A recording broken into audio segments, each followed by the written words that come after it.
Welcome to AC Learn. So இன்றைக்கி நம்ம பார்க்க போகிற டாபிக் பார்த்திங்கன்னா வந்துட்டு part C question last time April May 2024 கேட்டிருந்தாங்க.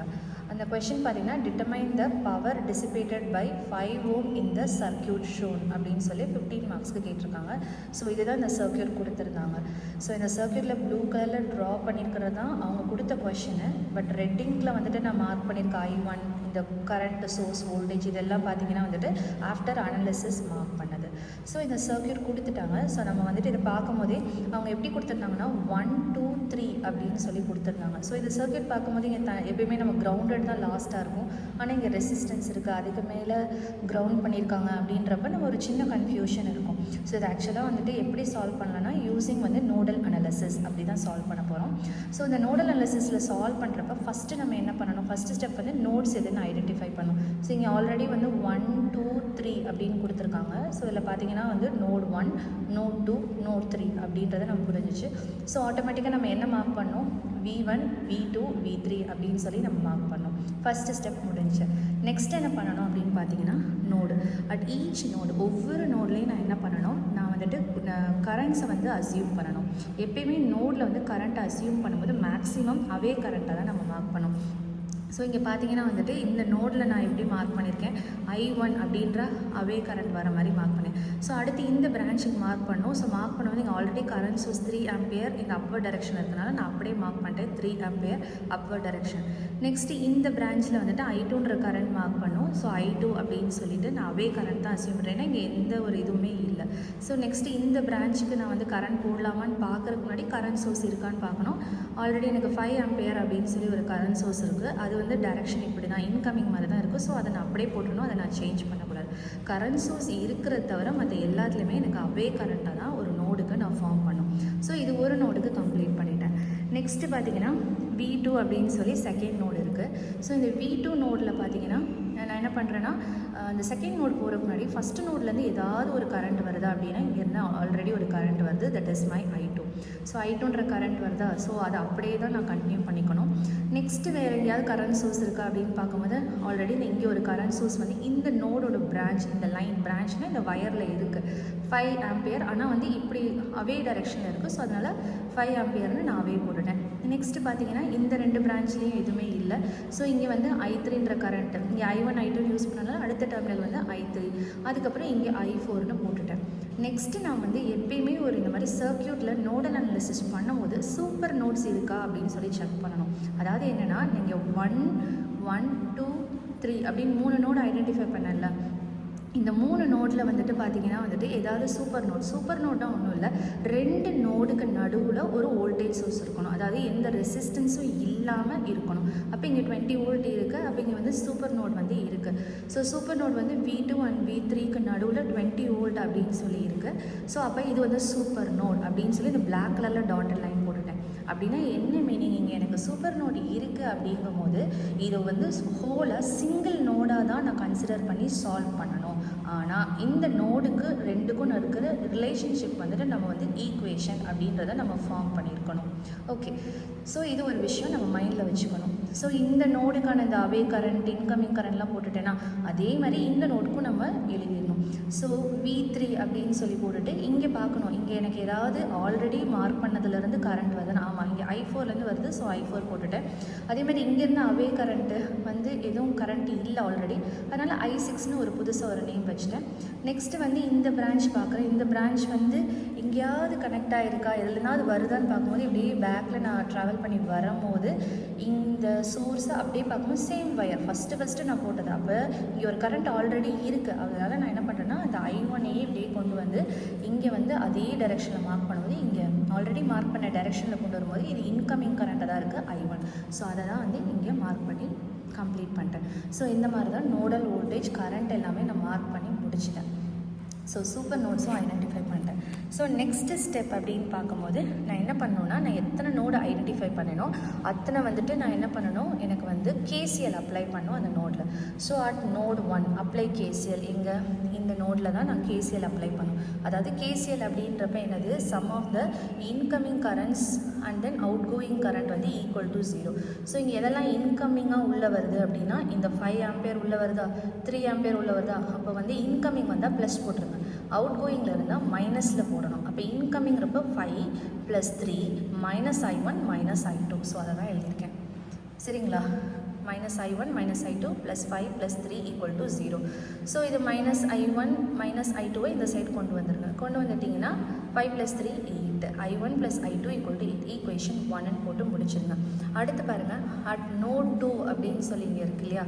ஸோ இந்த நோடு 2ல் வந்துட்டு நான் என்ன பண்ண போகிறேன் அப்படின்னா ஈக்குவேஷன் வந்து எழுதணும். ஸோ இந்த நோட் 2 எழுதுறதுக்கு முன்னாடி இங்கே நான் எழுதின ஸ்டெப்பில் நோட் 2 and 3க்கு நடுவில் சூப்பர் நோடு இருக்குது. அது சிங்கிள் நோடை கன்சிடர் பண்ணணும். ஸோ அது வந்து சிங்கிள் நோடாக கன்சிடர் பண்ணும்போது அது உள்ள இன்கமிங் அண்ட் அவுட் கோயிங் கரண்ட்ஸை பற்றி மட்டும் தான் பேசணும். ஏன்னா இந்த இடத்துல எழுதும் போது இதுக்கு தனியாக ஈக்குவேஷன், இதுக்கு தனியாக ஈக்குவேஷன் எழுத தேவையில்லை அப்படின்றதுக்காக தான் இந்த சூப்பர் நோட் வந்து நமக்கு ஹெல்ப் பண்ணுது.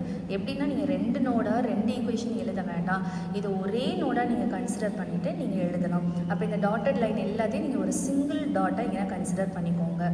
பண்ணக்கப்புறம் இந்த அதாவது சிங்கிள் டாட்டாக கன்சிடர் பண்ணோம். அதாவது என்னென்னா இந்த டாட் கிட்ட வர ஈக்குவேஷன்ஸ் எல்லாத்தையும், அதாவது இந்த டாட் கிட்ட வர எல்லா கரன்ஸையும் இந்த டாட்டை நோக்கி வர எல்லா கரன்ஸையும் சேர்த்து எழுதி =0 போட்டால் போதும். அப்போ இந்த டாட்டில் என்ன கரண்ட் வருது? இந்த டாட்டில் ஒரு அவே கரண்ட் இருக்கா, 5 ஆம்பியர். அப்போ எப்படி போடணும்? அவே இருந்ததுன்னா -5. இது உள்ள இன்கமிங்காக இருக்கா, அப்போ +I2. அதுக்கப்புறம் -I3. அதுக்கப்புறம் பார்த்திங்கன்னா இந்த இடத்துல என்ன வருதுன்னு எழுதக்கூடாது. ஏன்னா இது எல்லாத்தையும் ஒரு சிங்கிள் பாயிண்ட்டாக நான் கன்சிடர் பண்ணிட்டேன். அதனால் இந்த I4 எழுத தேவையில்லை, அது எழுத வேண்டாம். அடுத்து இந்த பாயிண்ட் நான் வரேன். இந்த பாயிண்ட் நான் வரும்போது எனக்கு என்ன இருக்குது, அதாவது இந்த பாயிண்ட் கிட்ட எழுதும் போது இங்கே வரக்கூடிய கரண்ட் வந்து I1 and then I6. அதாவது இந்த பாயிண்டில் வரக்கூடியதும் வெளில போகிறதும் எழுதணும், இந்த பாயிண்டில் வரக்கூடியதும் எழுதணும். அந்த 2 பாயிண்ட்டுக்கு நடுவில் ஏதாவது ஒரு கரண்ட் எழுதியிருப்பேன் இல்லையா, அதை மட்டும் எழுத தேவையில்லை. அப்போ இதில் இன்கமிங் என்ன வருது? I1 வருது. அப்போ +I1, அவுட் கோயிங் -I6. இது எல்லாமே சேர்த்து தான் நான் இங்கே வந்து எழுதியிருக்கேன். அதாவது I1 + I2 -I3 -I6 = 5. So அதை வந்து ஈக்குவேஷன் 2 அப்படின்னு கொடுத்துட்டேன். நெக்ஸ்ட்டு பார்த்தீங்கன்னா இந்த சூப்பர் நோடுக்கு வந்து ஒரு ஈக்குவேஷன் எழுதணும். அதில் பார்த்தீங்கன்னா V2 இருக்குது, V3 இருக்குது, நடுவில் 20 வோல்ட் இருக்குது, மைனஸ் இருக்குது. மைனஸில் இருந்தால் ப்ளஸ்ஸுக்கு போகும், அதனால் ஆரோ மார்க்கு இந்த மாதிரி போட்டுட்டேன். அந்த I4 கரண்ட் எழுதணும், அது தேவையே இல்லைன்னு நமக்கு தோணும் இல்லையா? பட் கிடையாது. எதுக்குன்னா சூப்பர் நோட் ஈக்குவேஷனுக்கு தேவைப்படும். ஸோ அந்த I4ன்ற கரண்ட் இப்படி வருது, அதே மாதிரி இங்கேருந்து வரக்கூடிய கரண்ட் வந்து இப்படி போகுது. இதுங்க ரெண்டும் ஒரே டைரெக்ஷனில் இருக்கா, அப்போ +20 போட்டுடணும். அடுத்து ஒரு நோட்லேருந்து கரண்ட் வெளியில் வந்துச்சு அப்படின்னா நம்ம என்ன போடணும்? மைனஸ் வந்துட்டு ஒரு நோட்லேருந்து கரண்ட் வெளில வந்துச்சுன்னா நோட் ஈக்குவேஷன் எழுதும் போது +V2 தான் போடணும். அந்த கரண்ட்டில் போடுற மாதிரி வெளியில் வந்துச்சுன்னா நம்ம என்ன பண்ணக்கூடாது? மைனஸில் போடக்கூடாது. இது வந்து வோல்டேஜ் எழுதும் போது ஆப்போசிட்டாக எழுதுங்க. கரண்ட் எழுதும் போது அவே இருந்தால் மைனஸ், வோல்டேஜ் எழுதும் போது வோல்டேஜ் எப்படி எழுதணும்? அவே இருந்ததுன்னா ப்ளஸ் எழுதணும். ஸோ இந்த V3ன்ற இடத்துல எனக்கு எப்படி இருக்குது? கரண்ட் வந்து உள்ள அது இன்வேர்டாக வருது. அப்போனா என்னது? வோல்டேஜ் எழுதும் போது என்ன எழுதணும்? இன்வேர்டாக வந்தால் மைனஸ் எழுதணும். அதனால் -V3. இது வந்து அவேல இருக்கிறதுனால +V2 +20. ஏன்னா ரெண்டும் சேம் டைரெக்ஷனில் இருக்குது, =0 அப்படின்னு சொல்லி எழுதிட்டு, ஸோ V3 - V2 = 20. ஸோ அது எப்படி எழுதுறான்? V3 = 20 + V2. ஸோ இதுலேருந்து எனக்கு என்ன தெரியுதுன்னா, எங்கெல்லாம் V3 வருதோ அதை நீங்கள் 20 + V2 போட்டால் போதும். அப்படின்னா V3 வந்து ஈக்குவேஷனில் தேவை கிடையாது. V2 வச்சுட்டு நான் வந்துட்டு ஈக்குவேஷனை கம்ப்ளீட் பண்ணலாம். ஸோ இந்த மாதிரி தான் எனக்கு சூப்பர் நோட் வந்து ஹெல்ப் பண்ணுது. ஸோ நெக்ஸ்ட் நான் என்ன பண்ண போகிறேன் அப்படின்னா ஓம்ஸில் வந்து அப்ளை பண்ண போகிறேன். அதாவது ஈக்குவேஷன் 1 and 2 இருக்கு இல்லையா? ஸோ ஃபஸ்ட்டு வந்து நம்ம எல்லாமே வந்து அட் நோட் 1, 2, 3 மூணுலேயுமே நம்ம என்ன அப்ளை பண்ணோம்? KCL அப்ளை பண்ணோம். ஸோ நோடல் அனாலிசிஸ்னாவே ஃபஸ்ட்டு KCL அப்ளை பண்ணோம், அதுக்கப்புறம் ஒரு ஓம்ஸில் அப்ளை பண்ணோம். ஸோ KCL அப்ளை பண்ணக்கப்புறம் இப்போ ஓம்ஸில் வந்து அந்த ஈக்குவேஷனில் தான் அப்ளை பண்ண போகிறேன். ஸோ ஈக்குவேஷன் 1 வந்து I1 + I2 = 8. ஸோ இங்கே நான் வந்துட்டு என்ன பண்ண போகிறேன்னா I1னா என்ன அப்படின்னு நான் கண்டுபிடிக்கணும். ஸோ I1 என்னன்னு எப்படி நான் கண்டுபிடிக்கிறது? இந்த டயக்ராமில் பாருங்கள், I1 எப்படி இருக்குது? I1 எந்த பிரான்ச்சில் போயிட்டுருக்கு? இப்படியே வந்து இங்கே வந்து இந்த பிரான்ச் வரைக்கும் இருக்கா? அப்போனா அந்த I1ங்கிறது இதுக்குள்ளே மட்டும்தான் ஃப்ளோ ஆகிட்டு இருக்குது. அப்போ இந்த ஒயரை மட்டும் நம்ம எடுத்துக்கணும். இந்த ஒயரோட ஒரு எண்டில் என்ன இருக்குது? வோல்டேஜ் இருக்குது. அந்த வோல்டேஜ் என்ன? V1. அப்படியே வந்து இங்கே ஒரு வோல்டேஜ் சோர்ஸ் இருக்குது, அப்படியே வந்து ஒரு ரெசிஸ்டர் இருக்குது, அதுக்கப்புறம் வந்து V3ன்னு முடியுது. அப்போ நீங்கள் நோடல் வோல்டேஜ் நம்ம மார்க் பண்ணியிருக்கோம் இல்லையா, அந்த நோடல் வோல்டேஜில் ஸ்டார்ட் ஆகி அதே இன்னொரு நோடல் வோல்டேஜில் முடியணும். இல்லைனா வந்து கடைசியாக எனக்கு இந்த ரெஃபரன்ஸ் வந்து இன்னொரு எண்டாக இருக்கணும். ஸோ இதில் ஆரம்பித்து இன்னொரு நோடில் தான் முடியுது, இங்கே ரெஃபரன்ஸில் அது முடியல, அது முடிஞ்சிருச்சு. அதனால் இந்த ஒயரை மட்டும் நான் என்ன பண்ணணும், எடுத்து எழுதுறதா என்னுடைய என்னவாக இருக்கும், I1 சொல்லும் போது பெருசாக இருந்திருக்கும். ஆனால் அதில் டயக்ராமில் பாருங்களேன். ஸோ V1ன்ற பாயிண்ட்டு, அதுக்கு நடுவில் ஒரு வோல்டேஜ் சோர்ஸ் இருந்தது, நீங்கள் வேணால் கம்பேர் பண்ணிக்கலாம். ஸோ V1ன்ற பாயிண்ட் நான் அப்படியே போட்டுட்டேன், நடுவில் வோல்டேஜ் சோர்ஸ் அப்படியே போட்டுட்டேன், அதுக்கப்புறம் அங்கே ரெசிஸ்டர் 4 Ω அதை அப்படியே போட்டுட்டேன். அப்படியே இங்கே வந்து V3 முடியுதா, நடுவில் வேறு எதுவும் இல்லை. ஸோ அதனால் இங்கே V3 போட்டுட்டு இந்த V1லேருந்து கரண்ட் எப்படி வந்தது, I1 வந்து தான், அதுக்கப்புறம் ஒரு வோல்டேஜ் சோர்ஸ் இருக்கா, அதுக்கப்புறம் I1 போதும். ஸோ அதை தான் இங்கே போட்டுட்டேன். ஸோ இங்கே 4 Ω போட்டு V3 போட்டு முடிச்சிட்டேன். ஓகே, நெக்ஸ்ட்டு நான் என்ன சொன்னேன், இப்போ வந்து I1 நான் எழுதுகிறேன் அப்படின்னா I1 ஈக்குவல் டு என்னது, அக்கார்டிங் டு ஓம்ஸில் அதை பற்றி தானே பேசிகிட்டு இருக்கோம். I இஸ் ஈக்குவல் டு என்னது, V டிவைடட் பை ஆரா. ஸோ இங்கே V டிவைடட் பை ஆர் தான் நான் போடணும். ஸோ V அப்படின்னு போடும்போது இங்கே என்னெல்லாம் வோல்டேஜ் இருக்குது, இப்போ இங்கே ஸ்டார்ட் ஆகுது. இப்போ நான் என்ன சொன்னேன், வோல்டேஜ் எழுதும் போது அவேர்னால் என்ன எழுதணும், ப்ளஸில் எழுதணும். அப்போ ப்ளஸ் V1 எழுதிட்டேன். அடுத்து வந்து இங்கே ஒரு வோல்டேஜ் சோர்ஸ் இருக்குது. ஸோ சோர்ஸை பார்த்தோன்னா +2 மைனஸ்க்கு ஒரு டைரக்ஷன் போட்டுருங்க. அப்போ இப்படி இருக்கா, இதுவும் ஆப்போசிட்டில் இருக்கா, அப்போ -40. அடுத்து அப்படியே வாங்க, இங்கே அதே I1 இங்கே வரும்போது இந்த பாயிண்ட் V3 கிட்ட டுவர்ட்ஸ் வருதா, அப்போ நான் என்ன பண்ணுவோம், -V3 டிவைடட் பை இதோட ஓவரால் ரெசிஸ்டன்ஸ் என்ன 4 Ω போட்டுட்டேன். இதுதான் I1. நெக்ஸ்ட்டு I1 அதை அப்படியே எழுதிட்டு V1 -40 -V3/4 எழுதிட்டேன். நெக்ஸ்ட்டு I3 எழுதணும், அதே அந்த டயக்ராமில் பாருங்கள். நெக்ஸ்ட்டு I2 தானே. ஸோ I2 எங்கே இருக்குது, அதாவது V1க்கும் V2க்கும் நடுவில் மட்டும்தான் இந்த I2 வந்து ஃப்ளோ ஆகிட்டுருக்கு. அப்போ V1லேருந்து V2க்கு I2 ஃப்ளோ ஆகும்போது ஒரு அப்படியே எழுதிக்கோங்க, V1 ஒரு ரெசிஸ்டரு, V2 ஆனால் கரண்ட் இப்படி I2ன்னு இருக்குது. ஸோ அதை தான் நான் அப்படியே எழுதியிருக்கேன். ஓகே, ஸோ இது எழுதும் போது என்னோடய I2ங்கிறது என்னது, ஓம்ஸில் அப்ளை பண்ணுறேன் V1, ஏன்னா +V1 தான் வரும், அவே வந்தால் +V1. அப்படியே இங்கே வரும்போது இங்கே வந்து இந்த V2 கிட்ட எப்படி இருக்குது, உள்ள டைரக்ஷன் வருது அப்படின்னா -V2 / 6. ஸோ அது ரெண்டையுமே I1 + I2 = 8. ஸோ இதெல்லாம் எதுக்காக பண்ணுறேன் அப்படின்னா ஓம்ஸில் வந்து ஈக்குவேஷன் 1 and 2க்கு அப்ளை பண்ணுறதுக்காக தான். ஸோ I1 + I2ன்னு எழுதும் போது = 8 அப்படின்னு சொல்லி ஃபஸ்ட் ஈக்குவேஷன் நம்ம போட்டிருந்தோம் இல்லையா, KCL அப்ளை பண்ணி. ஸோ அதை எழுதிட்டு இப்போ நம்ம கண்டுபிடிச்ச இந்த I1 வேல்யூவும் இந்த I2 வேல்யூவும் இந்த ஈக்குவேஷனில் சப்ஸ்டியூட் பண்ணோம். I1 + I2 = 8. ஸோ V1 அந்த ஐடென்டிஃபை பண்ணோம் இல்லையா, இங்கே அந்த வேல்யூ அண்ட் தென் இந்த வேல்யூவை ஈக்குவேஷனில் போட்டு சால்வ் பண்ணி எனக்கு ஃபைனலாக இந்த மாதிரி ஈக்குவேஷன் கொண்டு வந்துடுறேன். ஒன்றும் இல்லை, சால்வ் பண்ணுறப்ப இந்த மாதிரி எழுதிட்டு அப்படியே டினாமினேட்டரில் 4ன்னு இருக்கா, அப்போ V1 / 4 -40/4. எல்சிஎம்லாம் எடுக்காதீங்க. -V3/4 + V1/6 -V2/6 = 8. 1/4 என்னது 0.25 V1. அப்புறம் இதெல்லாம் டிவைட் பண்ணி அப்படியே எழுதிட்டு எல்லாத்தையும் இந்த ப்ளஸ் மைனஸ் எல்லாம் ஆட் பண்ணுறதெல்லாம் பண்ணிவிட்டு இந்த ஈக்குவேஷன் எழுதி ஈக்குவேஷன் A அப்படின்னு போட்டு பிடிச்சிருங்க. நெக்ஸ்ட்டு ஃபஸ்ட்டு 2 ஈக்குவேஷன் KCL நம்ம அப்ளை பண்ணோம் இல்லையா, அது என்ன திடீர்னு ஈக்குவேஷன் பார்க்காதீங்க. ஸோ இதில் பார்க்கும்போது நம்ம வந்து என்ன 2 ஈக்குவேஷன் ஐடென்டிஃபை பண்ணியிருந்தோம் இல்லையா. ஃபஸ்ட் ஈக்குவேஷன் I1 + I2 = 8 தான் முடிச்சிட்டோம். அடுத்த ஈக்குவேஷன் எழுதணும், அந்த சூப்பர் நோட் கிட்ட எழுதணும்ல ஒரு பெருசாக. இந்த ஈக்குவேஷனுக்கு தான் நம்ம I1 என்ன, I2 I3 I6 அப்படின்றத கண்டுபிடிக்கணும். ஆனால் இங்கேருந்து I1 I2 அதே நீங்கள் வந்து இந்த I1 I2க்கு போடக்கூடாது. ஏன்னா இந்த நோடில் எப்படி பிஹேவ் பண்ணுதுன்னு பார்த்து தான் நம்ம போடணும். இப்போ இந்த நோடு அப்படின்னு சொல்லும் போது இந்த டயக்ராமில் பாருங்கள். இப்போ இது ரெண்டும் சேர்த்து இப்போ ஒரு நோடாக தானே இருக்குது. அப்போ I2ன்ற கரண்ட்டை பற்றி நான் பேசும்போது எனக்கு எப்படி இருக்குது, நான் இந்த நோடு பற்றி தான் நான் பேசிகிட்டு இருக்கேன். அப்போனா இங்கேருந்து ஆரம்பித்து எனக்கு இந்த இது எப்படி முடியுது, இன்னொரு நோடில் வந்து V1க்கு இங்கே முடியுதா, அப்போ அதே மாதிரி நீங்கள் ட்ரா பண்ணுறீங்க.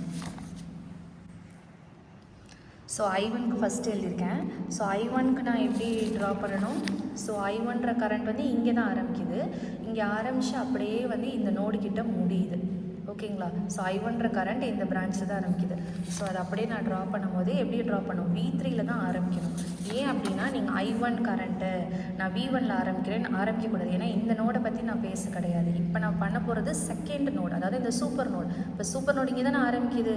ஏன் இங்கே தான் இப்போ நான் I1ன்ற கரண்ட்டை பற்றி பேசும்போது இந்த I1ன்ற கரண்ட் இந்த சூப்பர் நோட் கிட்ட இங்கே வருது, V3 கிட்ட இப்படி இருக்குது டயக்ராம். வேறு எதையும் மாற்ற வேண்டாம். பட் நீங்கள் எழுதும் போது V3 அப்படியே வரைஞ்சி இப்படியே இங்கே ட்ராவல் பண்ணி வந்து அடுத்து ஒரு சூப்பர் நோடு இங்கே இருக்குது, இங்கே முடியுது.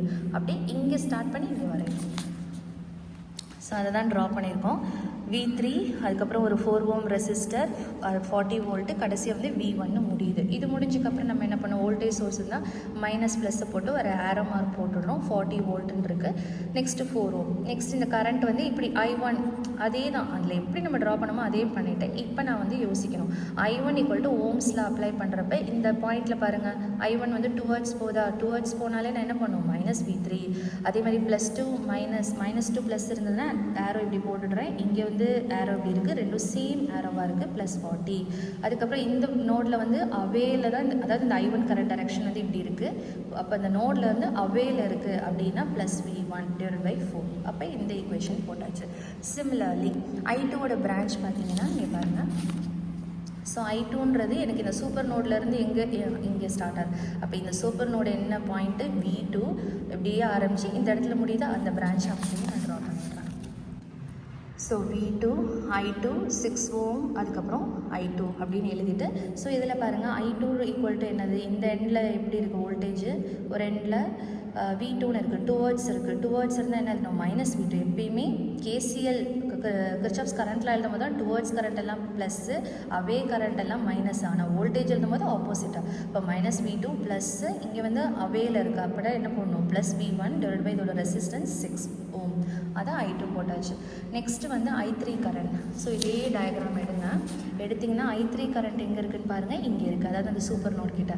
அப்போ ஒரு எண்டில் என்ன இருக்குது, V2. அந்த எண்ட் வந்து பார்த்திங்கன்னா ரொம்ப சந்தோஷம், 0வில் இருக்குது. அதாவது ரெஃபரன்ஸ் வோல்டேஜ் அது வந்து 0 தான். அது அப்படியே வந்து நான் ட்ரா பண்ணேன், 0 வோல்ட் போட்டேன். அப்போ என்ன வரும், இந்த கரண்ட் டைரக்ஷனை போட்டேன்னா I3 இருக்குது. ஸோ இந்த I3 ஈக்குவல் டு V2 -0 / 3. அதுவும் கம்ப்ளீட் பண்ணியாச்சு. நெக்ஸ்ட்டு பார்த்திங்கன்னா I6 ஈக்குவல் டு என்னென்னு எழுதணும். So again will take the diagram. I6 எங்கே ஃப்ளோ ஆகுது, இந்த இடத்துல மார்க் பண்ணியிருக்கேன்னா, அப்போது அதோட ஒரு எண்டில் என்ன வோல்டேஜ் இருக்குது, V3. அதோட அதர் எண்டில் என்ன வோல்டேஜில் கனெக்ட் ஆகிருக்கு, V0, that is 0 volt. So அதுதான் அப்படியே நான் ட்ரா பண்ணியிருக்கேன். V3 5 Om and then 0. இது எல்லாமே ஒரு வாட்டி நீங்கள் போட்டு பார்க்கும்போது உங்களுக்கு கிளாரிஃபைடாக இருக்கும். So I6 equal to V3/5. So இதை ஐடென்டிஃபை பண்ண எல்லா ஈக்குவேஷன்ஸுமே நான் வந்துட்டு சப்ஸ்டியூட் பண்ணணும். எங்கே, இந்த ஈக்குவேஷன் 2. ஈக்குவேஷன் 2ங்கிறது எனக்கு எங்கேருந்து வந்தது, ஸோ ஃபஸ்ட்டு இந்த டயக்ராமை பார்த்துட்டு நோடு 1 2 அப்படின்னு சொல்லி நோடு 1ல் ஒரு ஈக்குவேஷனும் நோடு 2 ஈக்குவேஷன் கண்டுபிடிச்சேன் இல்லையா. ஸோ இதோட இண்டிவிஜுவல் இதெல்லாம் இப்போ கண்டுபிடிச்சாச்சு. ஸோ இது எல்லாத்தையுமே இப்போ நான் அப்ளை பண்ணணும். ஸோ முன்னாடி சொன்ன மாதிரி ஒவ்வொரு V1/4 -V3/4 +40/4 இதெல்லாம் போட்டு டிவைட் பண்ணி ஃபைனலாக எனக்கு B அப்படின்ற ஒரு ஈக்குவேஷன், ஏற்கனவே Aன்ற ஈக்குவேஷன் கண்டுபிடிச்சிருக்கேன். ஓகே, இது ரெண்டும் இருக்குது. ஓகே, நெக்ஸ்ட்டு நான் என்ன பண்ணணும் அப்படின்னு பார்த்தீங்கன்னா, இந்த சூப்பர் நோடுக்கு ஒரு ஈக்குவேஷன் போட்டேன் இல்லையா, V3 - V2 = 20. அப்படின்னா V3 = நான் முன்னாடி சொல்லியிருந்தேன், V3ங்கிறத நீங்கள் வந்து ரீப்ளேஸ் பண்ணிக்கலாம் V2வால். அப்போ எங்கெல்லாம் V3 இந்த ஈக்குவேஷனில் இருக்குது, இந்த ஈக்குவேஷனில் இருக்குது. ஸோ இது ரெண்டுலேயுமே நான் வந்துட்டு இதை சப்ஸ்டியூட் பண்ணால் எனக்கு ஈக்குவேஷன் ஃபர்தராக வந்து பார்த்திங்கன்னா வந்துட்டு A ஈக்குவேஷனும் B ஈக்குவேஷனும் V3 இல்லாமல் V1 V2 வச்சு மட்டுமே ஈக்குவேஷன்ஸ் இருக்கும். ஸோ இதை அப்படியே நீங்கள் ஸ்டெப் பார்த்துக்கோங்க. ஸோ இது வந்து எனக்கு V3க்கு பதில் சப்ஸ்டியூட் பண்ணேன், 20 + V2ன்னு இந்த V3யில் சப்ஸ்டியூட் பண்ணக்கப்புறம் இது எல்லாமே சால்வ் பண்ணி எனக்கு இந்த ஒரு ஈக்குவேஷன் வருது. அதே மாதிரி இந்த ஈக்குவேஷனில் V3க்கு பதில் அதே V2 + 20 இங்கே சப்ஸ்டியூட் பண்ணி அதுக்கப்புறம் ப்ளஸ் மைனஸ் பண்ணுறதெல்லாம் பண்ணக்கப்புறம் எனக்கு இந்த ஈக்குவேஷன் வருது. அந்த ஈக்குவேஷனுக்கு XYன்னு நேம் வச்சுருக்கேன். ஸோ இதுதான் என்னுடைய ஃபைனல் ஈக்குவேஷன். ஸோ இந்த XY அப்படின்ற ஈக்குவேஷன் என்ன பண்ணணும், இப்போ கேல்குலேட்டரில் போட்டோ இல்லை கிராமர்ஸ் ரூலில் போட்டோ நீங்கள் வந்து AB அப்படின்னு சொல்லிட்டு அந்த கால்சியில் போடும்போது இது A1 B1 C1, ஏன்னா 2 ஈக்குவேஷன் 2 வேரியபிள் தானே, போட்டு V1 V2 வேல்யூ கிடச்சிடும். நம்ம கொஷனில் ஆக்சுவலாக என்ன கேட்டிருக்காங்க அப்படின்னு சொல்லி நம்ம ஒரு வாட்டி பாருங்கள். Determine the power dissipated by 5 ohm in the circuit. So 5 ohm எங்கே இருக்குது, இங்கே பார்த்தீங்கன்னா இங்கே தான் இருக்குது. அதாவது I6ன்ற கரண்ட் ஃப்ளோ ஆகக்கூடியது தான் 5 ஓம். அதே மாதிரி இதுக்கு மேலே என்ன வோல்டேஜ் இருக்குது, V3 இருக்குது. அவங்க என்ன கேட்டுறாங்க, பவர் வந்து இந்த ரெசிஸ்டரில் என்ன இருக்குது. ஸோ பவரோட ஃபார்முலா என்ன, I² × R. அப்போ இந்த ரெசிஸ்டன்ஸ் வழியாக ஃப்ளோ ஆகக்கூடிய கரண்ட் என்ன, I6 கரண்ட். அப்போ I6 வேல்யூ என்னவோ அதை ஸ்கொயர் பண்ணி × R, இங்கே என்னது 5 ஓம். இதை பண்ணிங்கன்னா எனக்கு ஆன்சர் கிடச்சிடும். ஓகேங்களா. ஸோ அதை தான் இங்கே எழுதியிருக்கோம். ஸோ I6 என்ன, I6 வந்து நம்ம முன்னாடியே கேல்குலேட் பண்ணோம் இல்லையா. இந்த ஈக்குவேஷனில் I6 ஈக்குவல் டு என்னன்னு வந்தது, இந்த ஈக்குவேஷனில் பார்த்தீங்கன்னா I6 ஈக்குவல் டு V3/5 இருக்கா. அப்போ V3 வேல்யூ என்னவோ அது வந்து 5ஆல் டிவைட் பண்ணோம். V3ங்கிறது என்னது 20 + V2. ஸோ 20 + V2 நம்ம இப்போ கேல்சியில் போட்ட ஆன்சரு அதை பண்ணால் V3 கிடச்சிடும். ஸோ V3 இங்கே சப்ஸ்டியூட் பண்ணும்போது I6 equal to 36.35 divided by 5 which is equal to this. So power dissipated by 5 ohm equal to I² into R. இந்த கிடச்சி இந்த ஆன்சரை ஸ்கொயர் பண்ணி இன்ட்டு 5 போடும்போது எனக்கு பவர் ஆன்சர் கிடச்சிடும். தேங்க்யூ.